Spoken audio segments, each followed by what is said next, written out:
పరిశుద్ధాత్మదేవా, నీ ప్రశస్తమైన సన్నిధికై వందనములయ్యా.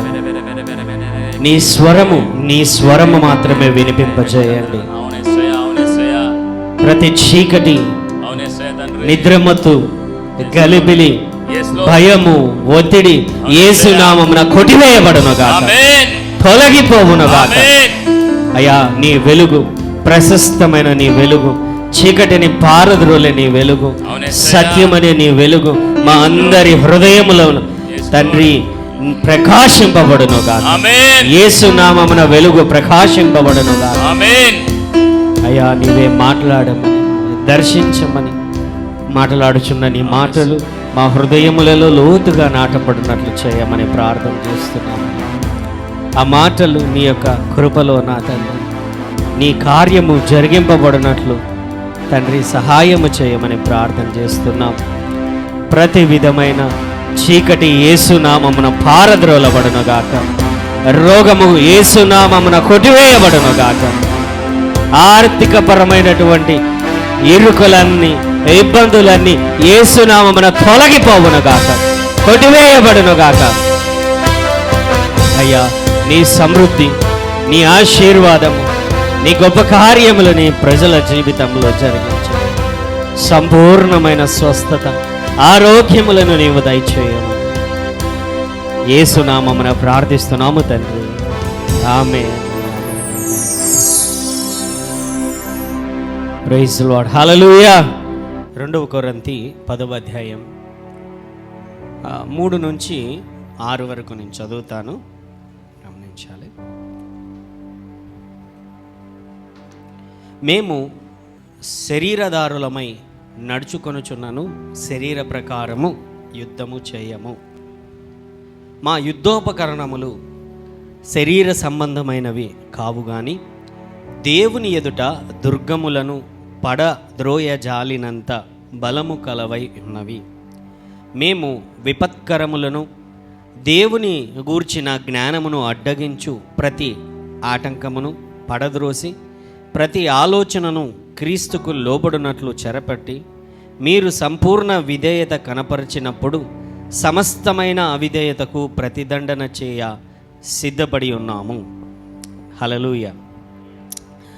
మరి అలాగే ఫిలిప్పీలకు రాసిన పత్రిక 2వ అధ్యాయం, ఫిలిప్పీ 2వ అధ్యాయం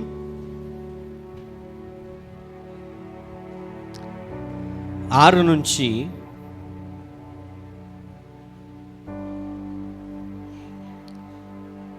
10 వచనముల వరకు నేను చదువుతాను. ఆయన దేవుని స్వరూపము కలిగిన వాడై ఉండి దేవునితో సమానముగా ఉండుట విడిచిపెట్టకూడని భాగ్యమని ఎంచుకొనలేదు, కానీ మనుష్యుల పోలికగా పుట్టి దాసుని స్వరూపమును ధరించుకొని తన్ను తానే రిక్తునిగా చేసుకొనెను. మరియు ఆయన ఆకారమందు మనుష్యుడిగా కనబడి మరణము పొందునంతగా, అనగా శిలువ మరణము పొందునంతగా విధేయత చూపిన వాడై తన్ను తాను తగ్గించుకొనెను. అందుచేతను పరలోకమందున్న వారిలో కానీ, భూమి మీదనున్న వారిలో కానీ, భూమి క్రింద ఉన్న వారిలో కానీ ప్రతివాని మోకాలును యేసునామమున వంగునట్లును ప్రతివాని నాలుకయు తండ్రి అయిన దేవుని మహిమార్థమై యేసుక్రీస్తు ప్రభువు అని ఒప్పుకొనున్నట్లును దేవుడు ఆయనను అధికముగా హెచ్చించి ప్రతి నామమునకు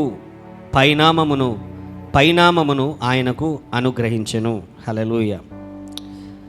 సో ఈ వారం నుంచి కొద్దిగా యు మే బీ కమింగ్, కొద్దిమంది చర్చి కంటిన్యూగా వస్తుంటారు, కొద్దిమంది అప్పుడప్పుడు వచ్చి వెళ్తూ ఉంటారు. నువ్వు ఎలాగైనా సరే ఒక నిర్ణయం తీసుకో దేవుని దగ్గర, దేవుని సన్నిధిలోనికి రావడానికి. ఈ వారం నుంచి కొన్ని వారముల పాటు ఐఎమ్ టీచింగ్, ప్రీచింగ్ కంటే ప్రీచింగ్ అంటే ఎక్కువగా మిమ్మల్ని ఎంకరేజింగ్ దానికంటే కూడా లోతుగా మీలో కొన్ని విషయాలు లోపటగా నాటబడితే లోపట నుండి మిమ్మల్ని బలపరచాలి అనేటువంటి ఉద్దేశంతో కొంచెము టీచింగ్ లాగా, ఒక బోధలాగా నేను ఈ యొక్క కొన్ని 3-4 వారాల పాటు ఈ యొక్క బోధన తీసుకొని వెళ్తున్నాను. చాలా గమనించాలి జాగ్రత్తగా. కొన్ని వాక్య భాగాలు కూడా నేను ఎక్కువగా తీస్తాను. పరిశుద్ధాత్మ దేవుడు అలాగ నడిపిస్తుంటున్నాడు. హల్లెలూయా. ఎప్పుడు ఏంటి అని అంటే ఎప్పుడు చెబుతుంటుంటాను ఏంటనంటే, తల్లిదండ్రులుగా పిల్లలకి మనము అవసరమైనప్పుడు వండి పెట్టాలి. వాళ్ళు వయసు వచ్చే సమయానికి ఏంటి అని అంటే వాళ్ళే వండుకునేలాగా మనము వాళ్ళకు నేర్పించాలి. చేపలను పట్టి ఉడకబెట్టి బాగా నీట్గా కూర చేసి నోట్లో పెట్టడమే కాదు, చేపలు పట్టడం కూడా. హల్లెలూయా.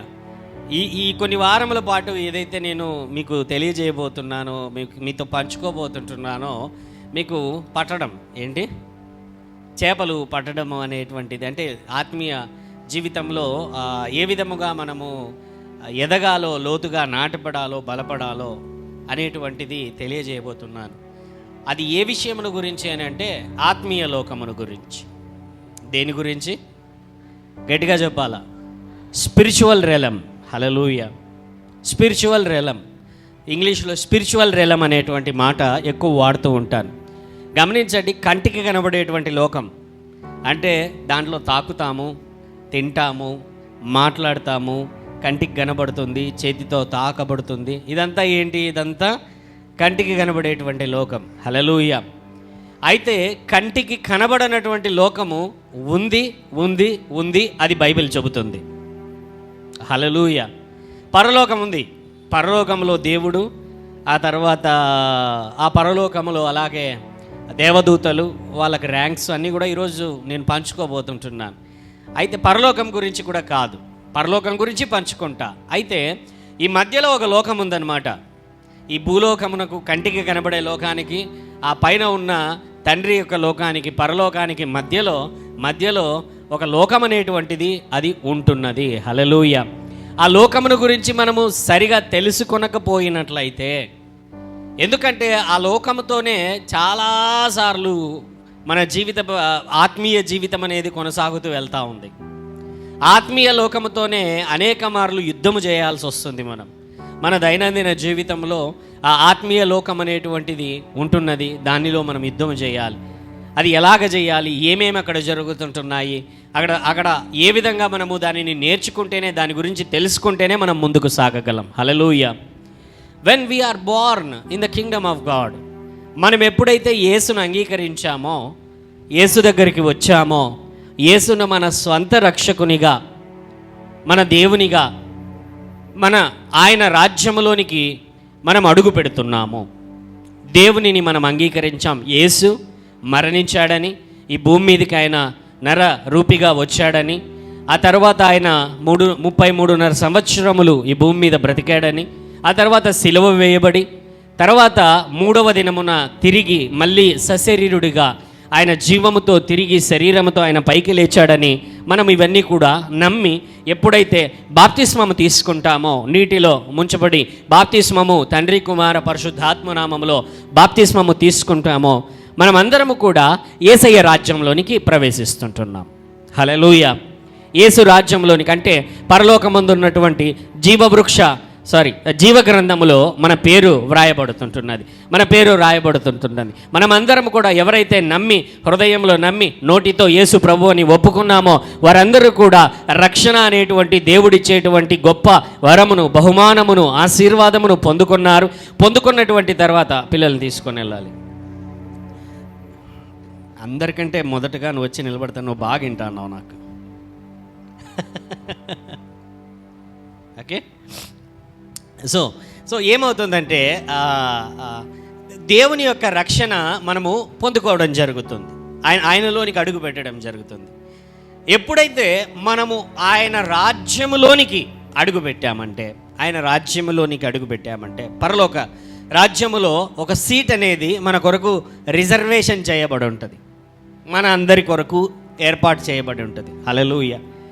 అయితే మనము ఇక్కడి నుంచి ఆ పరలోకంలో మన కొరకు తీసి ఉంచబడిన, రిజర్వ్ చేసిన సీట్కి వెళ్ళేటువంటి టైంలో, అక్కడికి చేరుకునే టైం అనేటువంటి ఆ మధ్య గ్యాప్లో చాలా సంఘటనలను మనము దేవుని యొక్క రాజ్యములో లేదా ఆత్మీయమైనటువంటి లోకములో లేదా ఈ స్పిరిచువల్ రెలంలో ఆ యొక్క లోకములో మన జీవితం అనేటువంటిది పోరాటముల గుండా వెళ్ళాల్సి వస్తుంది, పరిస్థితుల గుండా వెళ్ళాల్సి వస్తుంది.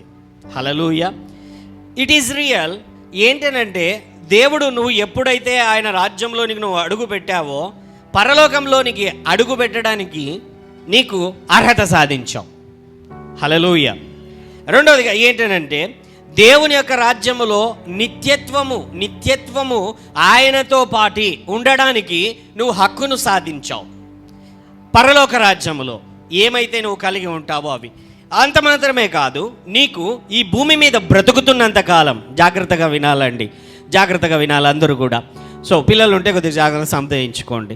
ఆ తర్వాత ఇంటికి వెళ్ళిన తర్వాత కూడా చాలా కొత్త విషయాలన్నీ కూడా కొత్తగా పంచుకోవాల్సి వస్తుంది, కొత్తగా తెలియజేయాల్సి వస్తుంది. విన్నింటారు ఎక్కడో ఒక చోట, అయితే అన్నీ కూడా సమకూర్చి ఇంకొకసారి అన్నీ కూడా తీసుకొని వస్తుంటున్నాను. హల్లెలూయా. సో మనకేంటనంటే మన దైనందిన జీవితంలో ముందుకు సాగుతూ ఉంటుండగా మనకు కృప కావాలి. హల్లెలూయా. కావాలా వద్దా? కావాలి కదా. హల్లెలూయా. అది దేవుడు వాగ్దానం చేస్తున్నాడు, మనందరికీ ఆయన ఇస్తుంటున్నాడు. ఆ తర్వాత నెమ్మది కావాలా వద్దా? పీస్ కావాలి. తర్వాత సంతోషం కావాలా వద్దా? ఆరోగ్యము, సమృద్ధి, ఆర్థికపరమైనటువంటి సమృద్ధి. హల్లెలూయా. లేకపోతే మనము ఎదుగుదల, ఇంక్రీజ్, గ్రోత్, సక్సెస్, విక్టరీ, విజయము, లేకపోతే ఆశీర్వాదము, నెమ్మది, హెచ్చింపు, విడుదల, మనకు కావలసిన ప్రతి విధమైనటువంటి అవసరతలన్నీ ఆయన మహిమైశ్వర్యము చొప్పున తీర్చబడినట్లు ప్రతి దానికి కూడా మనకు దేవుడు వాగ్దానం ఇస్తున్నాడు. హల్లెలూయా. ఎక్కడి నుంచి? ఇక్కడ ఉన్నావు, ఇక్కడి నుంచి ఆ పరలోకమునకు వెళ్ళేటువంటి మధ్యలో నీకు కావలసిన కృపను, ఆశీర్వాదమును, నెమ్మదిని, ధైర్యమును, విజయమును, లేకపోతే ఆరోగ్యమును, బలమును, లేకపోతే ఉన్నతమైనటువంటి ఉద్యోగాలను, లేకపోతే వ్యాపారంలో వృద్ధిని, నీకు కావలసిన ప్రతి దానిని దేవుడు వాగ్దానం చేశాడు. హల్లెలూయా. ఆశీర్వదిస్తుంటున్నాడు, నెమ్మదినిస్తుంటున్నాడు, ధైర్యమనిస్తుంటున్నాడు. గాఢాంధకారములో, కన్నీటి లోయలలో, లేకపోతే పరిస్థితులలో నువ్వు వెళ్ళేటువంటి సమయంలో యేసు నీకు తోడుగా ఉండి, నీకు కావలసిన నీడగా ఉండి, నీ చేయి పట్టుకుని ఆయన ముందుకు నడిపించుచున్నాడు. నువ్వు ప్రార్థన చేయగా నేను వింటాను అని అంటున్నాడు. నువ్వు కన్నీరు కార్చగా నీ కన్నీటినంతా నేను తుడుస్తాను, నీ దుఃఖ దినములను సమాప్తం చేస్తాను, నీ దుఃఖము నిట్టూర్పు ఎగిరిపోవునట్లు నేను చేసేదను, నీకు ధైర్యము కలగజేసేదను, నీ పాప వస్త్రములను దొలగించేదను, ప్రశస్త వస్త్రములను అలంకరింపజేసేదను, పెంట వంటి లేమి నుంచి ఎత్తి ఐశ్వర్యవంతులుగా మార్చేదను, లేకపోతే అనారోగ్యములో వెళ్తున్న పరిస్థితులలో నీకు ఆరోగ్యము కలగజేసేదను, ధైర్యమునిచ్చేదను, స్వస్థతనిచ్చేదను, బలమునిచ్చేదను అని దేవుడు ఆయన కృపను అనుగ్రహించుతూ ఆయన ముందుకు నడిపిస్తుంటున్నాడు. Hallelujah. Everything is in the kingdom of the Lord. ప్రతి దానిని కూడా ఆయన ఇస్తున్నాడు. అంత మాత్రమే కాదు పరిశుద్ధాత్మ దేవుని యొక్క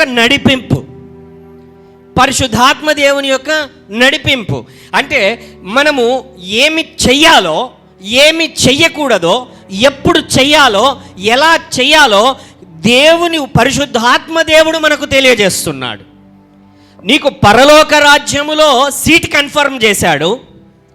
భూమి మీద ఆ సీటు కొరకు వెళ్ళేటువంటి జర్నీలో నీకు కావలసినటువంటి నెమ్మది, సంతోషము, ధైర్యము, అవసరతలు, సమకూర్పు కావలసినవన్నీ కూడా దేవుడు వాగ్దానం చేస్తున్నాడు. అండ్ ఇంకొకటి ఏంటి అంటే పరిశుద్ధాత్మ దేవుని యొక్క నడిపింపు, అంటే ఆయన నీ హృదయములో ఉండి నిన్ను నింపి నీ యొక్క జీవితంలో నీవు ఎలాగ ముందుకెళ్ళాలి, ఎక్కడ వెయిట్ చేయాలి, ఎక్కడ నువ్వు ముందుకు ఫాస్ట్గా వెళ్ళాలి, ఎక్కడ స్లో చేసుకోవాలి, ఎలాగ పడిపోతూ ఉంటే ఇది చెయ్యవద్దు, తప్పు చేస్తూ ఉంటే ఇది చెయ్యవద్దు, ఇది చేయడం వల్ల నీ ఆశీర్వాదాలను పోగొట్టుకుంటావు అని ఒక వెల్ విషర్ లాగా, ఒక కంఫర్టర్ లాగా, ఒక ఆదరణకర్త లాగా దేవుడు ఏం చేశాడంటే పరిశుద్ధాత్మ దేవుణ్ణి కూడా ఇచ్చాడు. హల్లెలూయా. అనాథలుగా విడిచిపెట్టలేదు మనల్ని. నువ్వు దేవుని రాజ్యంలోకి వచ్చేసావు, నీకు పరలోకం ఒకటి ఉంది. హల్లెలూయా. అయితే ఈ మధ్యలో ప్రయాణంలో నీకు ఈడ చేర్చుకున్నాడు, అక్కడికి చేర్చాలి. హల్లెలూయా, అక్కడికి చేరాలి కదా. ఈ మధ్యలో కూడా నేనేం చేస్తున్నాడంటే, ఇది చెయ్యి, ఇది చెయ్యొద్దు, ఈ పాపము చెయ్యొద్దు, ఈ తప్పు చెయ్యొద్దు, ఈ తప్పుడు మార్గంలో వెళ్ళొద్దు, ఇది నష్టపోతావు, లేకపోతే ఈ మార్గంలో వెళ్ళు, ఈ ఉద్యోగము చెయ్యి, ఈ వ్యక్తిని వివాహం చేసుకో, ఈ వ్యక్తిని వివాహం చేసుకొనవద్దు, నీ జీవితంలో ఇటువంటి పొరపాట్లు చేయవద్దు అని పరిశుద్ధాత్మ దేవుని యొక్క సహకారము కూడా, హల్లెలూయా, పరిశుద్ధాత్మ దేవుని యొక్క సహకారము కూడా నీకు వాగ్దానం చేయబడుతుంటున్నది. ఆమెన్, హల్లెలూయా, హల్లెలూయా.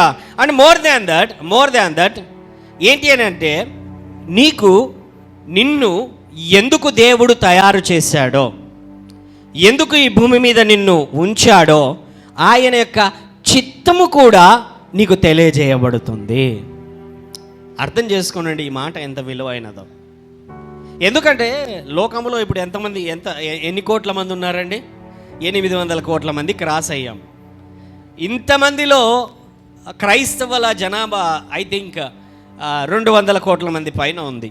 ప్రపంచవ్యాప్తముగా ముస్లిమ్స్ ఒక 200 కోట్ల మంది, క్రిస్టియన్స్ ఒక 200 కోట్ల మంది, హిందూస్ ఒక 100 కోట్ల మంది, ఇంక మిగతా వాళ్ళందరూ చైనా వాళ్ళు, లేకపోతే ఇంకా కొంతమంది, ఈ విధంగా చాలా జైనులు, బుద్ధులు, హల్లెలూయా.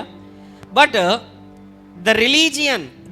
ఏదైనా ఒక రిలీజియన్, లేకపోతే దేవుడు భూమి మీద ఎందుకు నిన్ను తయారు చేశాడు, ఎందుకు నువ్వు ఈ భూమి మీద ఉన్నావు అనేటువంటి దానికి సరైన సమాధానం ఇవ్వగలిగినటువంటి వారు ఎవరైనా ఉన్నారంటే అది మన యేసయ్య మాత్రమే. హల్లెలూయా. ఈ మధ్య సోషల్ మీడియాలో ఒక క్లిప్ చాలా ప్రభావితం చేస్తే నేను పెట్టాను, చూసిన వాళ్ళు కొద్దిగా ఇంగ్లీష్లో పెట్టాను.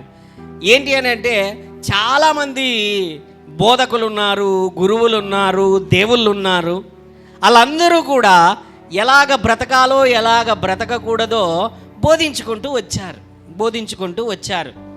అయితే ఒక ఎండుకొచ్చిన తర్వాత, హల్లెలూయా, ఎండుకొచ్చిన తర్వాత వాళ్ళు అన్నీ చెప్పిన తర్వాత ఎలా బ్రతకాలో ఎలాగ బ్రతకకూడదో, ఏ మార్గం సరైనదో ఏ మార్గం సరైనది కాదో అన్నీ చెప్పుకుంటూ వచ్చారు. వచ్చినటువంటి తర్వాత ఎండుకొచ్చిన తర్వాత ఏం చేశారంటే అక్కడ ఆగిపోయారంట. ఎక్కడ ఆగిపోయారు? ఒక ఎండుకి. ఎక్కడ? గట్టిగా చెప్పండి. ఎక్కడ? ఒక ఎండ్. ఆ ఎండ్ అంటే అంతానికి వచ్చిన తర్వాత ఆగిపోయారు. ఆ అంతం ఏదిరా అని అడిగితే మరణం. ఏంటి? హల్లెలూయా. అర్థమవుతున్నదా నేను చెబుతున్నది? ఆ మరణం దగ్గరికి వచ్చేసరికి అందరూ ఆగిపోయారు. ఆ మరణం తర్వాత చెప్పగలిగిన వారు అక్కడ ఆగిపోయారనమాట. ఏ మతములో, ఏ దానిలో, ఏ బోధలో, ఏ మార్గంలో ఎక్కడ చూసుకున్నా కూడా ఒక మరణము దగ్గరికి వచ్చారు, ఆగిపోయారు. హల్లెలూయా, హల్లెలూయా. అయితే ఏ దేవుడైనా మరణాన్ని దాటి చెప్పాడు అని అంటే అది మన యేసయ్య మాత్రమే. హల్లెలూయా.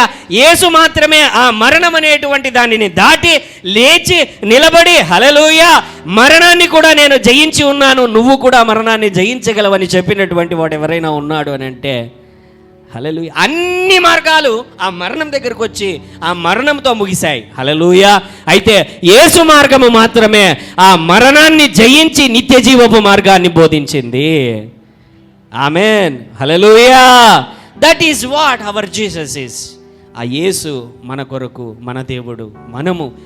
ఆయన నిన్ను ఎందుకు ఈ భూమి మీద ఏర్పాటు చేసుకున్నాడో, నిన్ను ఎందుకు తయారు చేశాడో ఆయన దగ్గరికి వెళ్ళి, అయ్యా ఎందుకు నన్ను ఏర్పాటు చేసుకున్నావు, నా జీవితం మీద ఉన్న ఉద్దేశం ఏమిటి, అయ్యా నీ దగ్గరికి నేను ఇక్కడేమో పరలోకం అనేది నువ్వు వాగ్దానం చేశావు, పరలోకంలో ఒక సీటు కూడా రిజర్వ్ చేశావు. హల్లెలూయా. అయితే పోతున్నాము. అయితే దేవుని దగ్గరికి వెళ్ళి ఒకానొక రోజు నిలబడతాం కదా, నిలబడిన రోజు తల ఎత్తుకొని నిలబడాలి మనం. ఎలాగా? నిద్రపోతున్న వాళ్ళందరూ కూడా గట్టిగా హల్లెలూయా. 3-4 నిద్రపోతానంటున్నారు. హల్లెలూయా. ఏమండి? హల్లెలూయా అప్పుడప్పుడు పనిచేస్తూ ఉంటుంది అనమాట. ఎందుకు ఒక నిమిషానికి 2 నిమిషాలకు మధ్యలో హల్లెలూయా గట్టిగా చెప్తా అంటామంటే నిద్రపోయే వాళ్ళందరూ లేపడానికి హల్లెలూయా అనమాట. హల్లెలూయా. ఏసయ్య పరలోకం అనేది వాగ్దానం చేశాడు. పోనీ అక్కడికి వెళ్ళిన తర్వాత గమనించి ఆయన అడుగుతాడు కదా, నిలబడి అయ్యా నేను ఇది చేశాను అని చెప్పే కనీస ధైర్యం ఏంటి? ఆయన ఒక 100 పనులు ఇచ్చాడండి, కనీసం ఒక 10 పనులన్నా చేసిపోదాం. ఎన్ని పనులు? బైబిల్లో ఉంది 30 ఇంతలు అంటే 30 పనులు, 60 ఇంతలు 60 పనులు, 100 ఇంతలు 100 పనులు. హల్లెలూయా! 30 పనులు చేసినవాడు ఎన్ని పనులు చేయలా? 70 పనులు చేయలా, అవునా కాదా? 60 పనులు చేసినవాడు ఎన్ని పనులు చేయలా? 40 పనులు చేయలా. హల్లెలూయా! కొంచెమన్నా మనం చెయ్యాలి. ఎప్పుడైతే నీ యొక్క పిలుపును, నీ ఉద్దేశమును నువ్వు తెలుసుకుంటావో, నువ్వు దాని మీదనే నీ ప్రయాస అనేది సాగుతుంది, దాని మీదనే నీ ప్రయత్నము సాగుతుంది. నువ్వు నేర్చుకుంటావు, దానిలోనే ఎదుగుతావు, దాని కొరకు ప్రయాసపడతావు. ఇప్పుడు దేవుడు నాకు ఒక పిలుపునిచ్చాడు, ఆ పిలుపు కొరకు ఏమేమి చేయాలో అవన్నీ చేయడానికి ప్రతిరోజు నేను ప్రయత్నిస్తూనే ఉంటాను. సువార్త చెప్పడము, వాక్యము చెప్పడము, పత్రికలు పంచుకోవడము, వచ్చిన వాళ్ళను ధైర్యపరచడము. ఏంటది? ఒక కాపరిగా నాకు ఇచ్చిన పిలుపుకి ఒక గొర్రెను నేను ఎలాగ చూసుకోవాలో అలాగా దానికి ఆరోగ్యం బాగలేకపోతే చూసుకోవడము, ఆకలి అయితే అంటే అన్నం పెట్టడము, ఇండ్లు దర్శించడము, దగ్గరికి పోవడము, ప్రార్థన చేయడము, వాక్యము చెప్పడము, లేకపోతే 10 చోట్లకి వెళ్ళి 10 మందికి సువార్త చెప్పుకోవడం. ఏంటిది? నేను చేస్తున్న పని ఏంటి? నాకు ఇచ్చిన పిలుపు. హల్లెలూయా! అయితే ప్రతి ఒక్కరికి కూడా ఒక బాధ్యత ఇవ్వబడింది. అది ఏంటంటే సువార్త. నువ్వు ఉద్యోగస్తుడివైనా, వ్యాపారస్తుడివైనా, నువ్వు ఎవరివైనా సరే, వంట చేయుచున్నటువంటి స్త్రీవైనా, ఎవరివైనా, పురుషుడివైనా, ఎవరైనా సరే, నీకంటూ ఒక బాధ్యత ఇవ్వబడింది. ఏంటి అని అంటే సువార్త ప్రకటించాలి, దేవుని వైపున అనేకులను నడిపించాలి. హల్లెలూయా! పరలోకం వెళ్ళినటువంటి తర్వాత యేసు ప్రభు దగ్గర నిలబడిన తర్వాత యాడన్న సీరియల్ స్టోరీలు చెప్పారు, ప్రభువా సీరియల్ చూసుకుంటా కూర్చున్నాను నాయనా అని. సీరియల్ పేర్లు చెప్పేవాళ్ళు కూడా రావచ్చు దేవుని దగ్గరికి. హల్లెలూయా! కాబట్టి జాగ్రత్త, నేర్చుకోవాలి. Hallelujah! So God has promised his will. దేవుడు తన ప్రణాళికను నీకు వాగ్దానం చేశాడు, పరిశుద్ధాత్మను వాగ్దానం చేశాడు, పరలోకాన్ని వాగ్దానం చేశాడు. ఈ భూమి మీద ప్రయాణములో నెమ్మదిని, సంతోషమును, ధైర్యమును, విజయమును, పరిస్థితులలో నిబ్బరమును ఆయన కలుగజేస్తున్నాడు. This is one side. These are all one side of the coin. నీ యొక్క జీవిత ప్రయాణంలో ఒక సైడ్ మాత్రమే. హల్లెలూయా! ఇంకొక సైడ్ ఉంది, అది నువ్వు తెలుసుకోవాలి. అది తెలియజేయాలనే కొన్ని వారముల పాటు నేను ఈ యొక్క అంశాన్ని బోధించుకుంటూ వస్తుంటున్నాను. ఈ సిరీస్కి నేను పెట్టినటువంటి పేరు ఏంటి అని అంటే, నేను ఒక పేరు పెడితే రమణ ఇంకో పేరు మార్చాడు, 2 పేర్లు సెట్ అవుతాయి. లేడేమో. ఆత్మలోకముతో లేదా ఆత్మలోకములో ఆత్మీయ యుద్ధం లేదా ఆత్మలోకములో ఆత్మీయ జీవితం. Hallelujah! There is a spiritual world. నువ్వు ఇంతవరకు నేను ఏవైతే చెప్పుకుంటూ వచ్చానో అది ఒకవైపున అయితే నీతో నువ్వు ఎప్పుడైతే దేవుని రాజ్యములోనికి అడుగు పెడుతున్నావో, దేవుని బిడ్డగా నువ్వు మారుతున్నావో, హల్లెలూయా, నీకు వెంటనే నీకు ఏంటనంటే రక్షణ వస్త్రం నీకు ఇవ్వబడతా ఉంది. ఏంటి అది? హల్లెలూయా!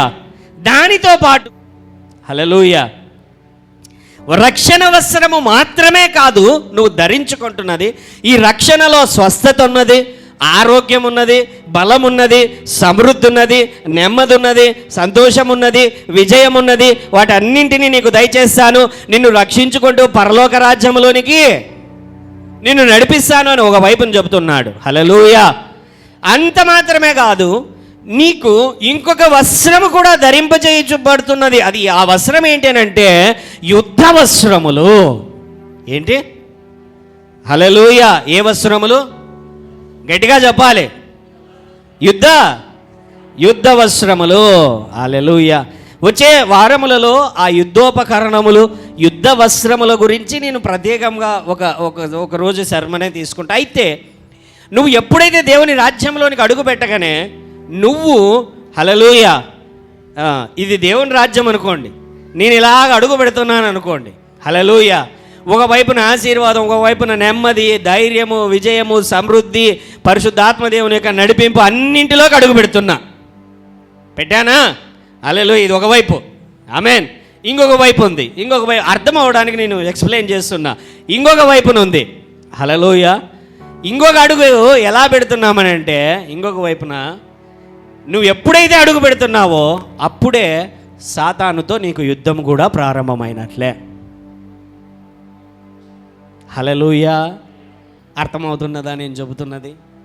అప్పుడే నువ్వు యుద్ధ భూమిలో కూడా అడుగు పెడుతున్నట్లు, నువ్వు అప్పుడే ఆ యుద్ధములో కూడా నువ్వు అడుగు పెడుతున్నట్లు. హల్లెలూయా. ఏమండి, యుద్ధాలు చేయలేదా మీరు?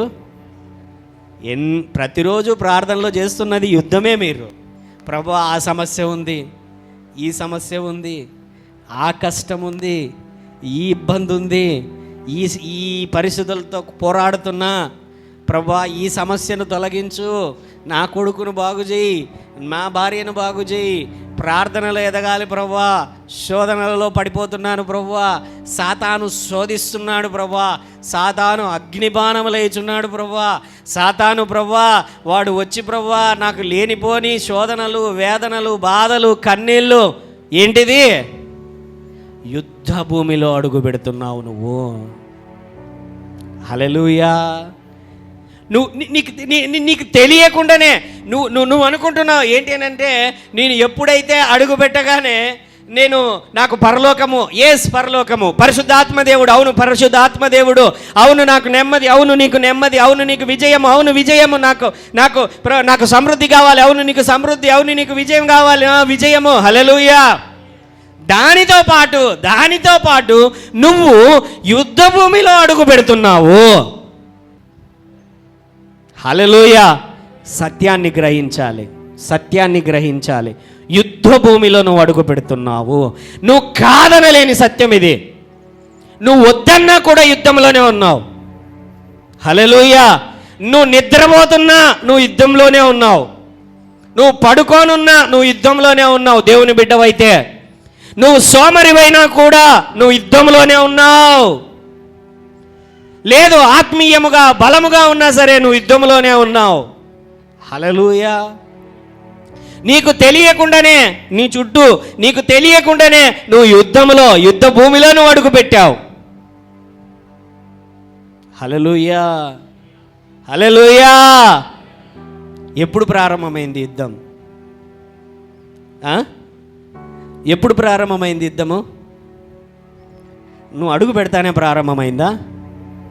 నువ్వు అడుగు పెడతగానే నీకు ప్రారంభమైంది. నువ్వు అడుగు పెట్టగానే. హల్లెలూయా. ఆల్రెడీ ఒక యుద్ధం ఏడన్నా జరుగుతూ ఉందండి. ఇండియాకు పాకిస్తాన్కి యుద్ధం జరుగుతూ ఉందనుకోండి, జరుగుతూ ఉందనుకుందాం. యుద్ధంలో నువ్వు ఇంకా ఉన్నావు. 18 ఏళ్ళు దాటితే కానీ యుద్ధంలోకి జాయిన్ కావు. అవునా? 18 ఏళ్ళు అయ్యింది, వెంటనే నీకు పోస్ట్ ఇచ్చారు, నీకు ఆర్డర్ ఇచ్చారు, ఉద్యోగం ఇచ్చారు, తీసుకుపోయి యుద్ధంలో పెట్టారు. 18 ఏళ్ళ వరకు నువ్వు యుద్ధంలో లేవు. హల్లెలూయా. ఎప్పుడైతే నువ్వు అడుగు పెట్టగానే నీకు ఉద్యోగం ఏమిచ్చారు? నీకు ఉద్యోగం ఇవ్వగానే ఏమైపోయింది? నీకు యుద్ధం మొదలయ్యింది. హల్లెలూయా. అలాగే నీకు ఎప్పుడైతే రక్షణ అనేటువంటి ఆశీర్వాదము దేవుడిచ్చాడో అప్పుడే అపవాదితో యుద్ధము అనేటువంటి యుద్ధ భూమిలో నువ్వు అడుగు పెట్టావు. ఎప్పుడు ప్రారంభమైంది యుద్ధం? ఈ యుద్ధము యేసు ప్రభువు సిలువలో తన రక్తము కార్చినప్పుడు యుద్ధం ప్రారంభం కాలేదు. హల్లెలూయా. హల్లెలూయా. హల్లెలూయా. ఆదాము హవ్వలు పాపము చేసినప్పుడు ఆ యుద్ధం మొదలు కాలేదు. ఆమేన్. పాస్టర్ గారు, యేసు ప్రభు దగ్గర ఇక్కడి నుంచి యేసు ప్రభు వరకు 2000 ఏండ్లు, యేసు ప్రభు దగ్గర నుంచి ఆదాము హవ్వల వరకు 4000 ఏండ్లు. మొత్తానికి ఆ 4 ఈ 2 ఎన్ని? 4 2 ఎన్ని? హల్లెలూయా. అంటే 6000 సంవత్సరాలు గడిచిపోయింది యుద్ధం జరగబట్టి 6000 సంవత్సరాలు గడిచిపోయింది. హల్లెలూయా. కానీ అంతకంటే ముందే పరలోకములో యుద్ధము మొదలయ్యింది. అది ఎప్పుడు అనేది బైబిల్ కూడా చెప్పదు. అయితే వాక్యాలు ఉన్నాయి, కొన్ని వాక్యాలు తీసుకుని వెళ్దాం. దేవుని యొక్క వాక్యం ఏషియా 14వ అధ్యాయము అందరూ కూడా ఈ వాక్య భాగాన్ని మళ్ళీ ఇంటికి వెళ్ళిన తర్వాత కూడా మీరు చదవాలి, ధ్యానించాలి. సో ఆత్మీయ లోకములో ఏ విధముగా మనము హ్యాండిల్ చేయగలిగితే, యుద్ధం చేయగలిగితే ఏ విధముగా ఆత్మలోకం ఉంటుంది. ఈ సిరీస్లో నేను పంచుకోబోయే విషయాలు చూడండి. ఆత్మలు ఎవరు, దేవదూతలు ఎవరు, దయ్యాలెవరు, లూసిఫర్ ఎవడు, సాతాన్ ఎవడు, యేసుప్రభుతో యేసుప్రభుకు మధ్య వైరం ఎక్కడ ప్రారంభమైంది, యుద్ధంలో యేసుప్రభు వాళ్ళని ఏం చేశాడు. హల్లెలూయా. ఇప్పుడు యేసుప్రభులోనికి వచ్చినటువంటి మనమేం చేయాలి, ఆ దేవదూతలు ఏం చేస్తున్నారు మన కొరకు, దయ్యపు దూతలు మనల్ని ఏ విధంగా పీడిస్తుంటున్నారు, కొద్దిగా లోతుగా నేను వెళ్ళబోతుంటున్నాను. If you are missing something in your life, నువ్వు ఒకవేళ మిస్ అయిపోతున్నట్లయితే, ఈ బోధన నువ్వు తెలుసుకోకుండా నువ్వు విడిచిపెడుతున్నట్లయితే, లోతైనటువంటి విషయాలను నువ్వు విడిచిపెడుతున్నట్లే. నువ్వు ఆత్మలోకంలో ఎలాగ యుద్ధం చేయాలో నీకు తెలియదు, దయ్యములతో ఎలాగ యుద్ధం చేయాలో నీకు తెలియదు, దురాత్మలతో ఎలాగ నువ్వు యుద్ధం చేయాలో తెలియదు. లేకపోతే దేవుని రాజ్యంలో ఉన్న వాగ్దానాలను నెరవేర్చుకోవడానికి దేవదూతల యొక్క సహాయం ఎంత అవసరమో, ఎలాగ నువ్వు దాన్ని పొందుకోవాలో, ఎలాగ దేవదూతలతో కోఆర్డినేషన్లో దేవదూతల యొక్క సహాయంతో కొన్నింటిని ఏ విధంగా నువ్వు సాధించగలవో, ఏ విధముగా దేవదూతలు సహాయం చేస్తారో, పరిశుద్ధాత్మ దేవుడు సహాయం చేస్తాడో, లేకపోతే దయ్యములను ఏ విధంగా గద్దించాలి, దయ్యములు దేనికి భయపడతాయి, దయ్యములు నీకు భయపడతాయా, లేకపోతే వేరే దేనికైనా భయపడతాయా, లేకపోతే రకరకాలైనటువంటి విషయాలు, నీకంటూ ఇవ్వబడిన వాగ్దానములు, నీకంటూ ఇవ్వబడినటువంటి ఆయుధములు, నీకంటూ ఇవ్వబడిన వెపనరీ ఏంటి అనేటువంటిదంతా కూడా ఈ సిరీస్లో నేను పంచుకోబోతుంటున్నాను. హల్లెలూయా. సో అక్కడ కొంచెం ఎక్కడైనా మీరు వినిండొచ్చు. అయితే ఒక్కొక్కటిగా ఒక్కొక్క అంశాన్ని కూడా నేను తీసుకొని రాబోతుంటున్నాను. ఎక్కడ ప్రారంభమైంది, మొదటగా ఈ సమస్య ఎక్కడ ప్రారంభమైంది, మానవాళికి ఈ ఇబ్బందులన్నీ ఎక్కడి నుంచి రావడం మొదలయ్యాయి అనేటువంటి విషయాలన్నీ కూడా పంచుకోబోతుంటున్నాను. నువ్వు ఎప్పుడైతే సత్యాన్ని తెలుసుకుంటావో, వాక్యములో ఉన్నటువంటి సత్యాన్ని తెలుసుకుంటావో, నీకున్న అధికారం ఏంటో తెలుసుకుంటావు, నువ్వు ఏ విధంగా వాటిని జయించగలవో తెలుసుకుంటావు, వాటిని సాధించగలవో, ముందుకెళ్ళగలవో నువ్వు తెలుసుకుంటావు. వినేటువంటి ఈ యొక్క మాటలు నీ హృదయంలో జాగ్రత్తగా నాటబడితే మేలండి. ఇంకొకసారి ఇంటికి వెళ్ళిన తర్వాత యూట్యూబ్లో ఉంటుంది, ఫేస్బుక్లో ఉంటుంది, మీరు విన్నట్లయితే మీకు కొన్ని విషయాలు ఇప్పుడు తర్వాత ఉన్నట్లుండి అట్లా ఇట్లా తిరిగినప్పుడు, పిల్లలు వచ్చినప్పుడు కొన్ని మిస్ అయిపోయినా కూడా మళ్ళీ విన్నప్పుడు నీకు అవన్నీ కూడా ఉపయోగపడతాయి. ఒక టీచింగ్ లాగా దీన్ని నేను తీసుకొని పోతుంటున్నాను. హల్లెలూయా. ఏషియా 14వ అధ్యాయము 12 నుంచి 17 వచనములలో, సో దేవుని యొక్క వాక్యం ఇక్కడ ఉంటున్నది. 12 నుంచి 17 వచనములు నేను చదువుతాను. తేజో నక్షత్రమా, వేకువ చుక్క, నీవెట్లు ఆకాశం నుండి పడితివి, జనములను పడగొట్టిన నీవు నేల మట్టము వరకు ఎట్లు నరకబడితివి. నేను ఆకాశమునకు ఎక్కిపోయేదను, దేవుని నక్షత్రములకు పైగా నా సింహాసనము హెచ్చింతును, ఉత్తర దిక్కునున్న సభాపర్వతం మీద కూర్చుందును, మేఘమండలము మీదికి ఎక్కుదును, మహోన్నతునితో నన్ను సమానునిగా చేసుకొందును అని నీవు మనస్సులో అనుకుంటివి కదా. నీవు పాతాళమునకు నరకములో ఒక మూలకు త్రోయబడితివే. నిన్ను చూచువారు నిన్ను నిదానించి చూచుచు ఇట్లు తలపోయిదరు. హల్లెలూయా. ఈ వాక్యము ఎవరి గురించి రాయబడి, this verse is about the devil. ఈ యొక్క వాక్య భాగము సాతానుని గురించి డైరెక్ట్గా రాయబడినటువంటి వాక్య భాగం బైబిల్లో.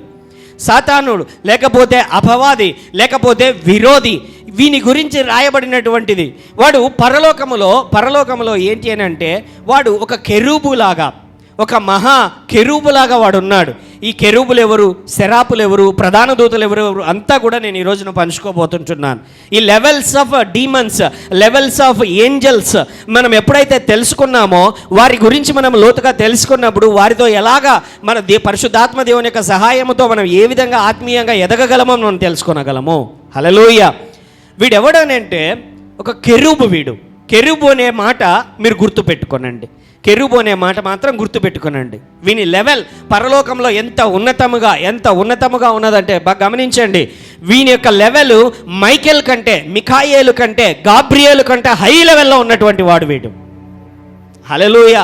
ఇంకొక మాటలో చెప్పాలి అంటే, వీనికి దేవుడు ఇచ్చినటువంటి లెవెల్ ఏంటో తెలుసా? దేవుని తర్వాత లెవెల్ విందే. అంత స్థాయిలో ఇచ్చాడు. కొన్ని బోధల్లో మనం అనుకుంటుంటాం గాబ్రియేలు, మిఖాయేలు, తర్వాత ఈ లూసిఫర్, సాతాన్ అనేవానికి ఇంకొక పేరు ఏంటంటే లూసిఫర్, వీళ్ళందరూ ఒక స్థాయి అనుకుంటాం. కాదు, కెరూబు అనే స్థాయి వేరే. హల్లెలూయా. వీడు ఏంటి అని అంటే వీడు దేవుని యొక్క సన్నిధిలో కెరూబు వలె ఉంటూ కొంతమంది పైన, ఒక భాగము పైన వీడు అధికారిగా ఉండేటువంటి వాడు.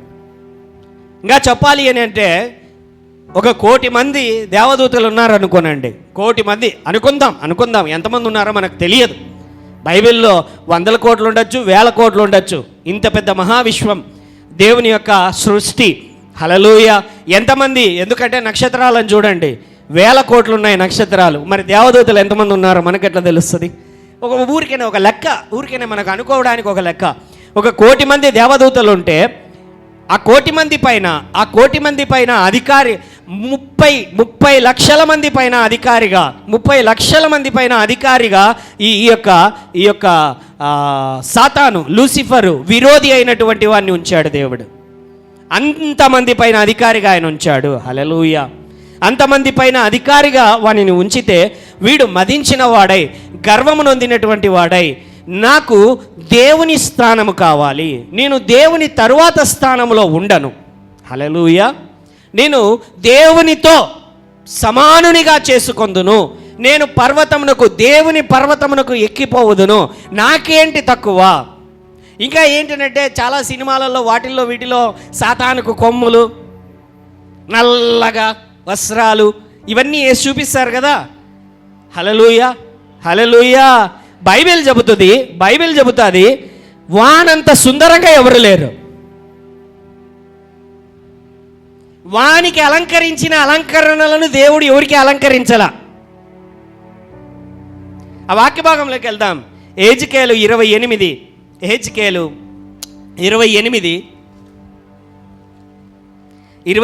మీకు లోతుగా విషయాలన్నీ తెలుస్తాయి. 28వ అధ్యాయం, హెజ్కేలు 28వ అధ్యాయం 11 నుంచి 19 వచనాలు. మరియు యెహోవా వాక్కు నాకు ప్రత్యక్షమై ఇలాగ సెలవిచ్చెను, నరపుత్రుడా, తూరు రాజును గూర్చి అంగుళార్పు వచనమెత్తి ఇలాగు ప్రకటింపుము. ప్రభువైన యెహోవా సెలవిచ్చున్నదేమనగా, సాతాను గురించి వర్ణన ఇక్కడ ఉందండి. ఎప్పుడు వాడు పడిపోక ముందు, వాడు పడదోయబడక ముందు, వాడు దేవునికి వ్యతిరేకముగా అవిధేయత చేయక ముందు, రెబేలియన్ చేయక ముందు, పూర్ణ జ్ఞానమును పూర్ణ సౌందర్యమును గల కట్టడమునకు మాదిరివి.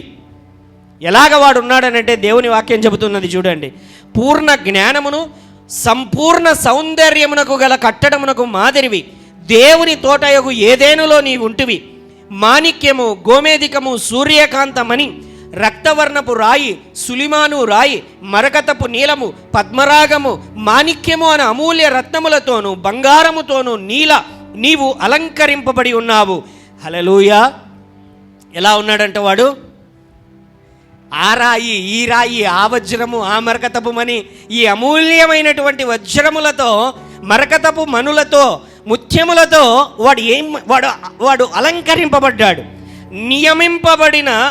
నీవు నియమింపబడిన దినమున పిల్లన గ్రోవులు వాయించువారును నీకు సిద్ధమైరి. హల్లెలూయా.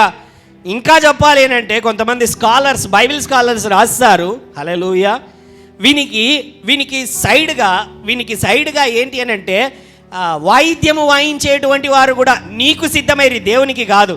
ఇక్కడ ఏం రాయబడి ఉంది? వాని చుట్టూ కూడా ఉండడానికి, వాని చుట్టూ కూడా వాయిద్యకారులు ఉండడానికి. అంటే that much of position had given to him. వానికి ఇవ్వబడింది అప్పట్లో. అభిషేకము నొందిన కెరూబువై. ఎలాగుంది? ఏ లెవెల్ అంటే వింది? అభిషేకము నొందిన కెరూబువై, ఈ యొక్క ఆశ్రయముగా నీ ఉంటివి, అందుకే నేను నిన్ను నియమించి తిని. దేవుడు అంటున్నాడు, అందుకే వాణ్ణి బాగా అలంకరించి, వానికి కూడా ఒక డే ఏర్పాటు చేసి, వానికి ఒక స్థాయిలో అభిషేకించిన కెరూబువై వాణ్ణి ఉంచాడంట దేవుడు. దేవునికి ప్రతిష్ఠింపబడిన పర్వతము మీద నీ ఉంటివి. హల్లెలూయా. ఒక స్థాయిలో దేవుడు వాణ్ణి పెట్టాడు. కాలుచున్న రాళ్ల మధ్యన నీవు సంచరించుచుంటివి. నీవు నియమింపబడిన దినము మొదలుకొని పాపము నీ యందు కనబడు వరకు ప్రవర్తన విషయములో నీవు యథార్థవంతుడుగా ఉంటివి. ఏమున్నది? ఫస్ట్లో బాగానే ఉన్నాడు, రాను రాను రాజగుర్రం ఏమైపోయింది? హల్లెలూయా. ఏమైంది? ఫస్ట్లో మంచి పొజిషన్ దేవుడిచ్చాడు పరలోకములో. ఆయన పర్వతం మీదనే ఉన్నాడు, కెరూబు వలె ఉన్నాడు. ఈ కెరూబులు, సెరాపులు, ప్రధాన దూతలు వీళ్ళందరూ ఎవరు అని అంటే నేను వివరించుకుంటూ వస్తాను రాబోయే సమయంలో. హల్లెలూయా. అయితే వాడు నియమింపబడిన దినము నుంచి వాడు కొంతకాలం పాటు బాగానే ఉన్నాడు. అయితే నీకు కలిగిన విస్తారమైన వర్తకము చేత లోపల నీవు అన్యాయము పెంచుకొని పాపము చేయుచు వచ్చితివి గనుక నీవు పర్వతము మీద నీ ఉండకుండా నేను నిన్ను అపవిత్రపరిచితిని. ఆశ్రయముగా ఉన్న కెరూబు కాలుచున్న రాళ్ల మధ్యను నీ వికను సంచరింపవు. నిన్ను నాశనము చేసి తిని నీ సౌందర్యమును చూచుకొని నీవు గర్వించిన వాడవై నీ తేజస్సును చూచుకొని నీ జ్ఞానమును చెరుపుకుంటివి. కావున నేను నిన్ను నేలను పడవేసేదను, రాజులు చూచుచుండగా నిన్ను హేళనకు అప్పగించెదను.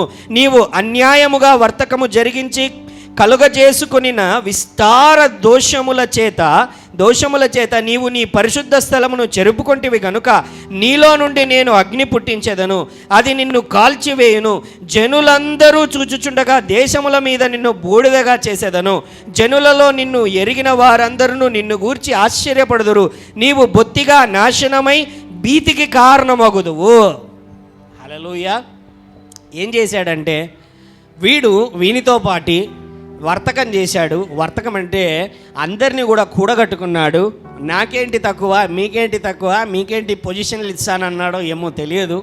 అయితే దేవునికి వ్యతిరేకముగా వీడు ఎప్పుడైతే వ్యతిరేకముగా దాడి చేశాడో, లేకపోతే రెబేలియన్ చేశాడో, లేకపోతే దేవునికి వ్యతిరేకముగా ఒక గ్రూపును కూడగట్టుకున్నాడో, దానిని చూచినటువంటి దేవుడు వాని యొక్క స్థానాన్ని తీసివేసి వాని పొజిషన్లో నుంచి వాన్ని రిమూవ్ చేసి వానిని పడద్రోశాడు. పరలోకంలో ఇక నీకు స్థానము లేదు, నీకు ఎంతమాత్రం అధికారం లేదు, నీ యొక్క స్థాయిని నువ్వు కోల్పోయావు. హల్లెలూయా. కానీ వాని యొక్క రూపం ఎలాగుంది చూసారా? వాడు పడదోయబడక మునుపు హీఈస్ వెరీ హ్యాండ్సమ్, బ్యూటిఫుల్. లేకపోతే వర్ణించడానికి బైబిల్లో ఇంతగా బాగా గమనించండి. యేసు ప్రభు తర్వాత అంతగా అభివర్ణింపబడిన వారు ఎవరైనా ఉన్నారు అని అంటే అది వీడే. ప్రకటన గ్రంథంలో యేసు ప్రభు గురించి, ఆయన గురించి వర్ణన, అపరంజి పాదములు కలిగిన వాడు, అగ్ని నేత్రములు కలిగినటువంటి వాడు, లేకపోతే రకరకములైనటువంటి వర్ణనలు ఉన్న యేసు ప్రభు గురించి ఒక అధ్యాయం. తర్వాత ఇంతగా ఎవరి గురించి అయినా వర్ణించారంటే అది వీని గురించే.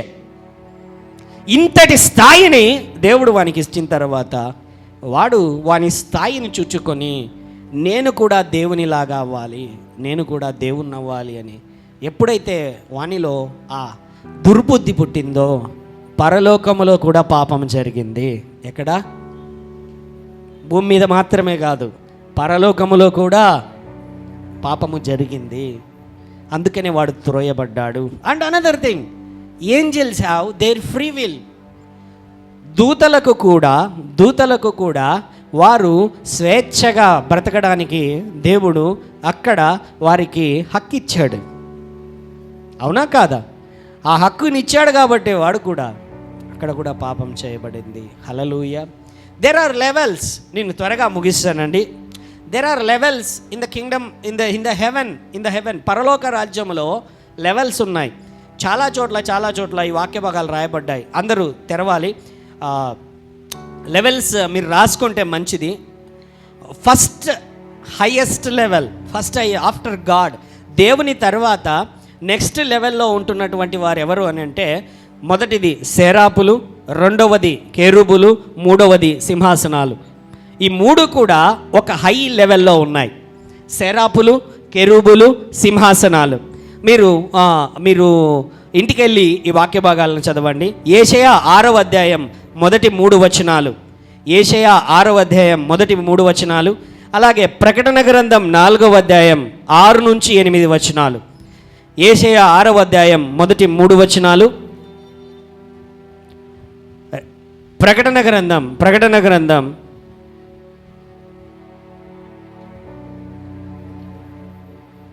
4వ అధ్యాయంలో కూడా యెషయా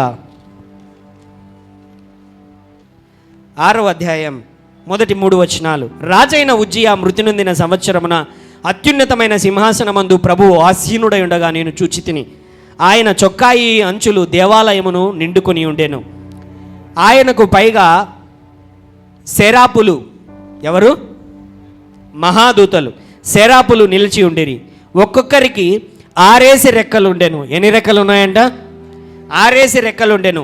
ప్రతివాడు 2 రెక్కలతో తన ముఖమును రొంటితో తన కాళ్ళను కప్పుకొనుచు రొంటితో ఎగురుచుండెను. అంటే వీళ్ళకున్నటువంటి రెక్కలకున్న స్పెషాలిటీ ఏంటో తెలుసా?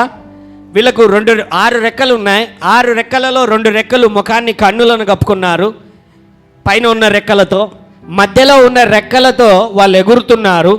కింద ఉన్నటువంటి రెక్కలతో వాళ్ళు కాళ్ళను మూసుకున్నారు. హల్లెలూయా. ప్రకటన గ్రంథం 4వ అధ్యాయం 6 నుంచి 8 వచనాల్లోనికి వెళ్ళినట్లయితే, హల్లెలూయా, సమయం ఆలస్యం అవుతుంది కాబట్టి ఇది నేను కొద్దిగా వివరంగా వివరించాలనుకున్నాను. వచ్చే వారం నేను వివరిస్తానండి. హల్లెలూయా. సెరాపులు రాసుకునండి, మీకు వచనాలు ఇస్తాను. దయచేసి వచ్చే వారము మీరు ఒకసారి చదివి రావాలని నేను మనవి చేస్తున్నాను. ఫస్ట్ లెవెల్లో 3 కైండ్స్ ఆఫ్ దూతలు ఉన్నారు. వీళ్ళందరూ కూడా ఏంజల్సే. అందరూ ఎవరెవరైనా, మహాదూతలైనా ఎవరెవరైనా కూడా నేను చెప్తాను.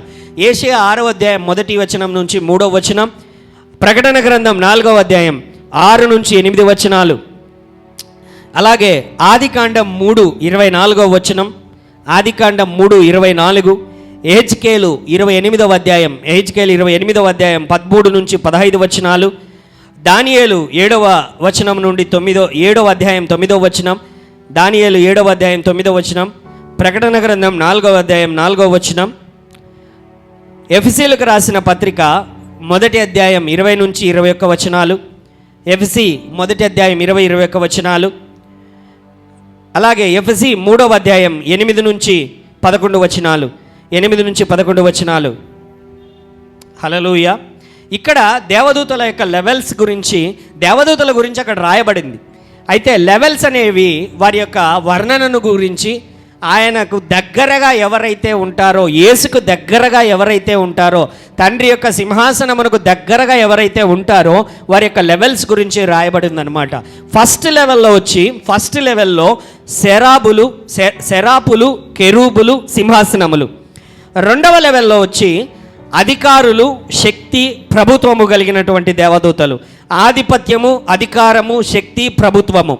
ఎఫెసీ 1వ అధ్యాయం 20-21 వచనాలలో ఆ మాటలు ఉంటాయి. Dominion, virtues and powers. Third లెవెల్లో 3వ లెవెల్లో ఎవరు అని అంటే ప్రిన్సిపాలిటీస్, ఆర్కేంజల్స్ అండ్ ఏంజల్స్. ప్రధాన దూతలు, ప్రధానుల పైన ఉన్నటువంటి అధికారులు. హల్లెలూయా. బాగా గమనించండి. వచ్చే వారం ఇది కొద్దిగా నేను మళ్ళీ వివరిస్తాను. సాతాను ఏ లెవెల్కి చెందినవాడు? ఏ లెవెల్కి చెందినవాడు సాతాను? గట్టిగా చెప్పండి. ఫస్ట్ లెవెల్ సెరాపులు, కేరూబులు, సింహాసనాలు. హల్లెలూయా. తర్వాత సెకండ్ లెవెల్లో వచ్చి డొమినియన్, వర్చ్యూస్, పవర్స్ లేదా ఆధిపత్యము, అధికారము, శక్తి, ప్రభుత్వము. 3వ కైండ్ ఆఫ్ మూడవ లెవెల్లో ఎవరున్నారని అంటే archangels and angels and principalities. ప్రధాన దూతలు, ప్రధానులకు అధికారులు వీళ్ళున్నారు. మిఖాయేలు ఏ లెవెల్కి చెందినవాడండి? ఎవరైనా చెప్పగలరా? వచ్చే వారం చెప్తా, చదివిరండి. హల్లెలూయా. వచ్చే వారం చెప్తాను, చదివిరండి. ఇప్పుడు ఫిలిప్పీ దేవుని వాక్యం చూసుకుందాం. చివరిగా నేను వచ్చే వారం ఇంకొంచెం లోతుగా నేను వెళ్తాను. అందుకే చెప్పాను ఈ సిరీస్ కొద్దిగా. ఎందుకనంటే మన యుద్ధోపకరణములు ఏంటో మనకు తెలియాలి. మనకి ఏ విధమైన అధికారం ఇవ్వబడిందో మనకు తెలియాలి. అసలు మనకి ఎవరి మీద అధికారం ఇవ్వబడిందో మనకు తెలియాలి. హల్లెలూయా. యేసయ్య పరిచర్య చేస్తున్నటువంటి దినాలలో కొంతమంది దయ్యం పట్టిన వారు వచ్చి శిష్యుల దగ్గరికి తీసుకొని వచ్చి, అయ్యా వెళ్ళగొట్టండి అనగానే శిష్యులు వెళ్ళగొట్టలేకపోతారు. హల్లెలూయా. అయితే యేసయ్య దగ్గరికి వచ్చినప్పుడు యేసయ్య దగ్గరకు వచ్చినప్పుడు ఆ దయ్యాలను వెళ్ళగొడతాడు. హల్లెలూయా. అయితే మళ్ళీ యేసయ్య తిరిగి లేచి వెళ్ళిపోయిన తర్వాత ఆ శిష్యులు అన్ని రకాల దయ్యాలను వెళ్ళగొట్టగలిగారు. ఏ దాన్ని కూడా భయపడలేదు వారు. Hallelujah. They got the power. తేడాలు ఉన్నాయి, తెలుసుకోవాలి ఎందుకు అలాగ జరిగింది. అప్పుడు ఎందుకు వెళ్ళగొట్టలేదు, తర్వాత ఎందుకు వెళ్ళగొట్టగలిగారు? అప్పుడు చేయలేకపోయారు, తర్వాత ఎందుకు చేయగలిగారు? ఇన్ని బైబిల్లో ఆత్మీయ లోకం అనేది ఉంటున్నది. మనం బ్రతికినంత కాలం, దేవుణ్ణి చేరే అంతకాలం ఖచ్చితంగా వీటితో పోరాటం ఉంటున్నది. పోరాటం ఉన్నప్పుడు శత్రువు యొక్క బలాబలాలు మనం తెలుసుకోకూడదా? ఖచ్చితంగా తెలుసుకోవాలి కదా. ఇప్పుడు యుద్ధం ఏదైనా ఒక దేశంతో జరుగుతున్నది అని అంటే, ఇప్పుడు ఇండియా అమెరికాతో యుద్ధానికి పోతుందా అండి? పోతుందా? ఎందుకు పోదు? మనకంటే బలం ఉంది కదా. పోతుందా? రష్యాతో పోతుందా? చెప్పాలా, పోతుందా? ఎందుకు పోదు? బలం ఎక్కువ. అవునా కాదా? ఆలోచించండి. అదే ఏదైనా చిన్న దేశం వచ్చిందనుకోనండి, పోవడానికి ఆలోచన చేయొచ్చు.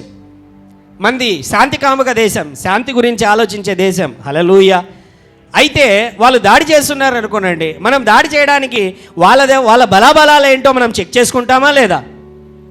వాళ్ళకెంత అధికారం ఉందో, వాళ్ళ దగ్గర ఎన్ని బాంబులు ఉన్నాయి, ఎన్ని వెపన్స్ ఉన్నాయో, లేకపోతే మన దగ్గర ఏ విధమైనటువంటి వెపన్స్ ఉన్నాయి, మనకెంత బలం ఇవ్వబడింది, మనకెంత శక్తి ఇవ్వబడింది అనేది మనం తెలుసుకోవాలా లేదా? హల్లెలూయా. మరి దేవుని రాజ్యంలో నువ్వు పుట్టడమే ఒక యుద్ధ భూమిలో అడుగు పెడుతున్నావు కదా. దేవుని రాజ్యంలోకి అడుగు పెడుతున్నప్పుడే నువ్వు యుద్ధంలో అడుగు పెడుతున్నావు కదా. మరి నీకున్న బలాబలాలు ఏంటో నువ్వు తెలుసుకోవాలి కదా. హల్లెలూయా. శత్రువుకున్నటువంటి బలాబలాలు ఏంటో నువ్వు తెలుసుకోవాలి కదా. ఎప్పుడైతే ఆ బలాబలాలు లేకపోతే బలహీనతలు నువ్వు తెలుసుకోగలవో శత్రువును ఈజీగా నువ్వు జయించగలవు, తేలికగా నువ్వు జయించగలవు. హల్లెలూయా. ఒకప్పుడు దేవుని నమ్ముకున్నటువంటి కొత్తలో సాతాను వచ్చి ఏదైనా పాపము చేస్తే నేను వచ్చి సాతాను నా మనసును పొడిచి నువ్వు పాపం చేసావు నరకానికి పోతావు అని భయపెట్టేది. హల్లెలూయా. ఇప్పుడు నేను ఏదైనా పొరపాటు చేసినప్పుడు అదే సాతాను వచ్చి హల్లెలూయా నా మీద నేరం మోపి నువ్వు పాపం చేసావు నరకానికి పోతావు అని నా మీద వాడు కూర్చాడు అనుకోనండి. వెంటనే నేను ఏం చేశానో తెలుసా? సరేరా, నేను పాపం చేశాను. అప్పుడు బాధపడేవాడిని, కన్నీరు పెట్టుకునేవాడిని, పశ్చాత్తాపపడేవాడిని, క్షమాపణ అడిగేటువంటి వాడిని. హల్లెలూయా. అంతటితో ఆగిపోతా ఉంటిని. ఎంతటితో? పశ్చాత్తాపడి, అయ్యా యేసయ్యా నన్ను క్షమించు నాయనా, నన్ను కరుణించు ప్రభువా, నాకు కనికరం చూపు ప్రభువా, నా పాపములను క్షమించు ప్రభువా అని ఆగిపోతా ఉంటే అక్కడ. ఇప్పుడు కొంచెం ఎదిగాను కదా. హల్లెలూయా. ఇప్పుడు కూడా పాపం చేసినప్పుడు సాతాను వచ్చి కూర్చుతాడు నన్ను. నువ్వు పాపం చేశావు, అపవిత్రుడు అయిపోయావు, తప్పు చేశావు అని నీ దగ్గరకు వచ్చి వాడు నిన్ను క్వశ్చన్ చేసినప్పుడు, అవును నేను పాపం చేశానని దేవుని దగ్గరికి అదే పశ్చాత్తాపడతా. అయ్యా నాకు కనికరం చూపమని అడుగుతా, అయ్యా నాకు దయ చూపమని అడుగుతా, కన్నీరు పెట్టుకుంటా, దేవుని దగ్గర సమాధాన పడతా. ఇక్కడ సమాధాన పడుతుంటేని ఇక్కడ సమాధాన పడాల్సిందే. పాపం ఎప్పుడు చేసినా దేవుని దగ్గరకు వచ్చి పశ్చాత్తాపడి సమాధాన పడవలసినదే. హల్లెలూయా. అయితే అక్కడ చేయనిది ఇక్కడ ఇంకొకటి చేస్తున్నా. హల్లెలూయా. అక్కడ చేయనిది ఇక్కడ ఇంకోటి చేస్తున్నా. ఏంటి అని అంటే, సాతాను వచ్చి నన్ను పొడుస్తూ ఉంటే నేను కూడా లేచి నిలబడి, అరే సాతానా నా గురించి ఆపు, కొద్దిసేపు నీతో మాట్లాడతా. ఎంతసేపు? ఇప్పుడు నీ గతం ఏందో చెప్పు అంట. అరే నిన్ను దేవుడు తన్నాడు, ఎక్కడ? పరలోకంలో తన్నాడు. ఆదాము వాళ్ళని మోసం చేశావు. మళ్ళీ యేసుప్రభు ఏం చేశాడు? నిన్ను, హల్లెలూయా, యేసుప్రభు కూడా నిన్ను జయించాడు. హల్లెలూయా. హల్లెలూయా. ఇప్పుడు నేను యేసుప్రభు నమ్ముకున్నా. ఆమేన్. యేసుప్రభు నమ్ముకున్న ప్రతి ఒక్కడు కూడా సాతాన్ని జయించగలడు, శోధనలను జయించగలడు, రోగములను జయించగలడు. హల్లెలూయా. అర్థమవుతున్నదా? అంటే నువ్వు నేర్చుకుంటే, నువ్వు ఎదిగితే, హల్లెలూయా, సాతాను గతమును గుర్తు చేయొచ్చు నువ్వు. అప్పుడు వాడు ఏం చేస్తాడు? అబ్బా పోగొట్టుకున్నాను అధికారం అనుకుంటాడు. వాడు నన్ను బాధ పెట్టేది కాదు, నేను కూడా వాడిని బాధ పెడతా, నేను కూడా వాడిని పొడుస్తా. వాక్యము అనే ఖడ్గముతోనే వానితో యుద్ధం చేస్తాను నేను. హల్లెలూయా. అంతటితో ఆపను నేను. హల్లెలూయా. అరే నేను తప్పు చేశాను, క్షమించబడతాను, నేను పోయేది పరలోకానికే. నువ్వు తప్పు చేశావు, నీకు క్షమాపణ లేదు, నువ్వు పోయేది నరకానికే. హల్లెలూయా. అర్థమైందా? యుద్ధం చేయాలి మనము. యుద్ధ భూమిలోకి అడుగు పెట్టాము. ఆమేన్. యుద్ధము మనం చేస్తున్నాము. నేర్చుకోవాలి. ఎప్పుడైతే వాడు మన మనస్సులో ఇవన్నీ ఆలోచనలు పెడతాడు, ఆమేన్, ఈ మనస్సులో నువ్వు సత్యాన్ని, వాక్యములో ఉన్న సత్యాన్ని నువ్వు నేర్చుకున్నట్లయితే హల్లెలూయా, నువ్వు పోరాటం ఈజీగా చేయగలవు. ఆమేన్.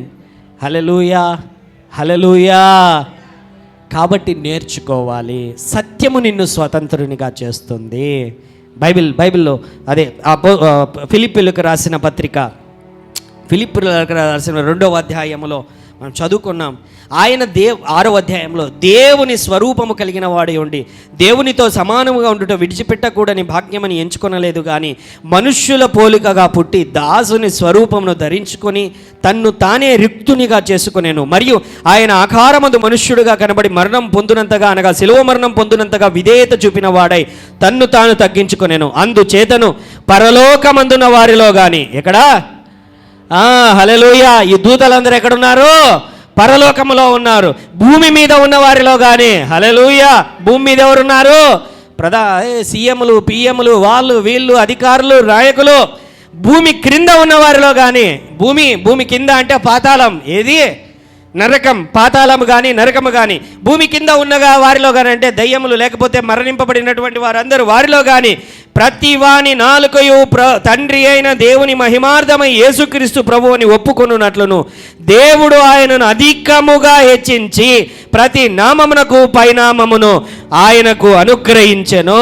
బోలో యేసు మహారాజుకే.